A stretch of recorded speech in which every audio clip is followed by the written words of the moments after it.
Magandang araw sa lahat. Ang session ko ngayon ay sa may bicep. Kaya mag-stencil muna ako yun.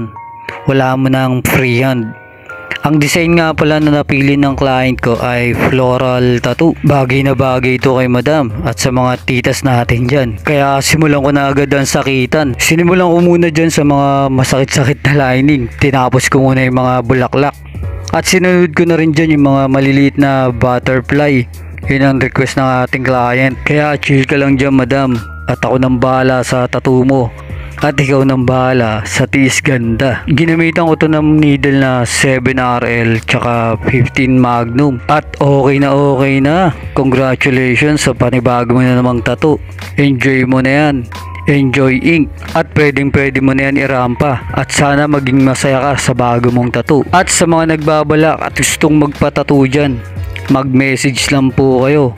Maraming salamat sa tiwala at suporta. Magpa-tattoo ka na.